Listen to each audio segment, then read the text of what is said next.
Narito na naman tayo para sa isang napaka-sweet at nakakakilig na love story nila Kalingap Edu at Ate Viancy. Ulat mo ay aking makilala. Para sa pagpapatuloy ng ating love story ay masasaksihan na ninyo ang pinaka most awaited na rides na kanilang sinakyan doon sa Hong Kong Disneyland. At dito na nga sa kanilang pagsakay ay grabe ang mga tilian at sigawan ng EDSI Love Team at kasama ang buong Kalingap Team. Kaya naman sobra din ang kanilang pag-enjoy dito dahil marami sila. Mas marami ay mas masaya. At idagdag pa ang kakaibang klima sa ibang bansa at malamig talaga, kaya feel na feel talaga nila na parang nasa isa silang movie o parang K-drama. At dumagdag pa na sobrang ganda rin ni Ate Viancy noong araw niyon.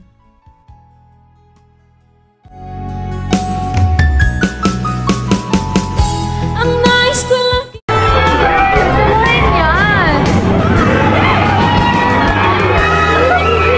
Dok, ano Dok? Kaya mo Dok? Kaya! Kaya sa baba lang, pero wag na umakyat. Wow! Wow! Ay, ganda! Ay!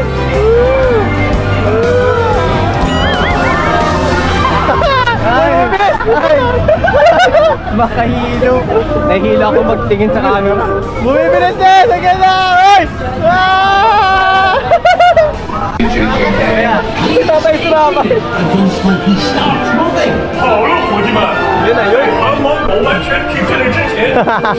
Ang sakit sa ulo. Abay.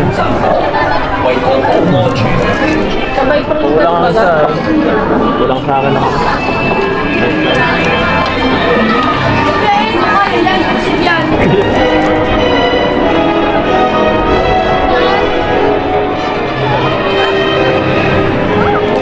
Em có gì đó mà không còn tin nào đấy. You just have 12 people here. Okay, never mind. Alright. Link. Iron Man guys. Kung ano ako'y tanggap mo na, hindi ka rin. Extreme naman ang kanilang unang sinakyan dahil una pa lang ay talagang napasigaw na si Kalingap Edu at tuwang-tuwa din naman siya pati si Ate Viancy sa kanilang unang sinakyan.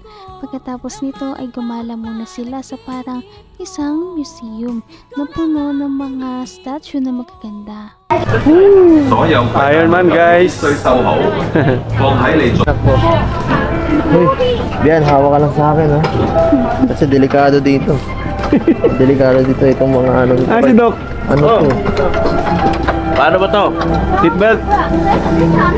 Girls, seatbelt. Ayun na guys. Ayun na guys.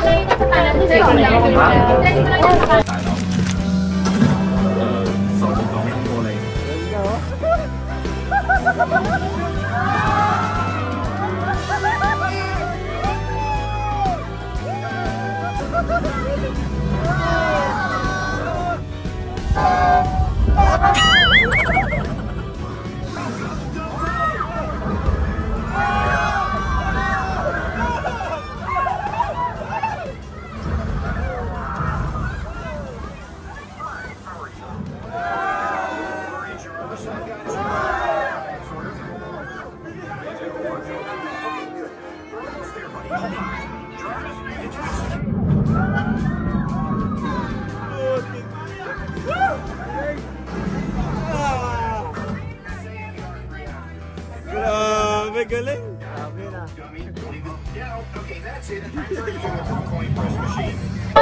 Dok, ang galing mo Dok ha. Pinabilib mo ako Dok ha. Siyempre. May daya din eh. Sa cellphone ako nakatingin. Padaya ka man pala. Naman ang bawat panaginip ko. Ikaw lang ang Sa kanilang pagpunta dito ay parang napunta sila sa ibang dimension na sobrang high-tech na parang nakikita natin sa mga movies lamang. Kaya sobrang nag-enjoy din talaga ang buong Kalingap team. Pagkatapos nito ay lumipat na sila. Ano kaya ang kanilang next na pupuntahan?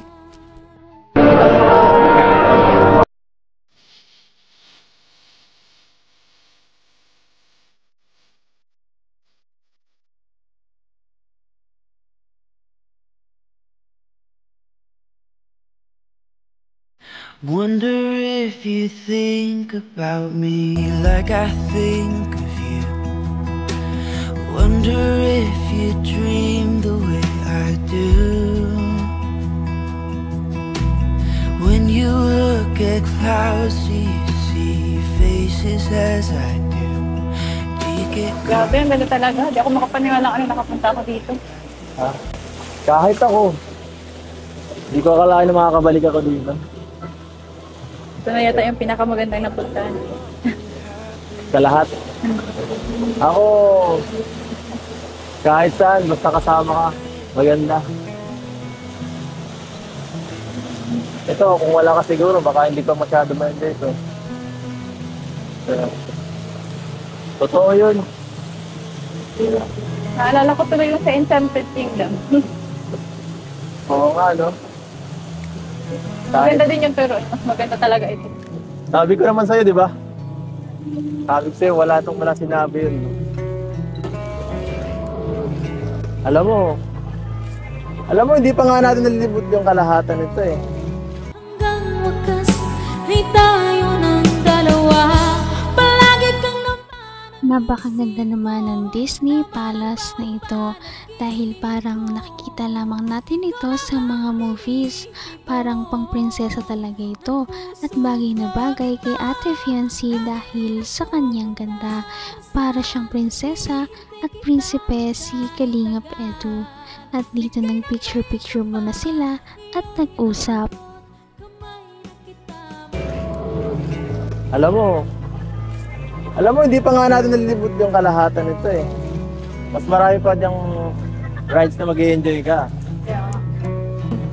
Siguro, baka naano ka lang rin kasi may mga ibang tao, di ka masyado mag-enjoy. Naiisip ko, susunod siguro, punta tayo dito kahit tayo lang dalawa. Pag ano ka na,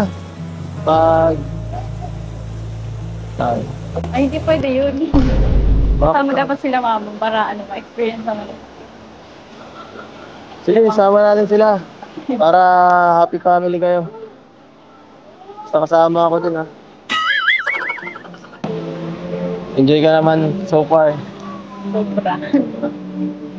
Parang napipilitan ka ha. Ano napipilitan? Ilang halata sa Masaya ka ba? pero sobrang saya. Patingin nga ng saya yan. Gusto ko nakita yan. Gusto ko nakikita kang masaya. Ako rin, gusto ko nakikita kang masaya. Gaya ngayon. Oo ba yan? Para kang bata kanina. Kahit sino naman siguro, kung nakapunta dito. Magiging parang bata. Pangarap to ng karamihan eh. Sana nga ay sa susunod na pagdalaw ni Ate Fiancé ay kasama na ang kanyang buong pamilya. Dahil para kay Ate Fiancé, ang kanyang pamilya talaga ang pinakamahalaga kaya hindi niya ito kinakalimutan. Sana nga ang lahat din ng mga dalaga ay ganun dito mag-isip kagaya ni Ate Fiancé dahil sobrang bait pa talaga kaya marami ang humahanga. Napaka-sweet talaga nila at napakabait ng tambalang ito kaya maraming sumusuporta. Kaya naman sana ipatuloy natin silang suportahan at mahalin si Fiancé, si Kalingap Edu at ang Kalingap team. Yun lamang at maraming salamat sa panonood. Abangan natin kung magkakatuluyan ba talaga si Kalingap Edu at Fiancé. Hanggang sa muli! Bye! Ngayon'y abot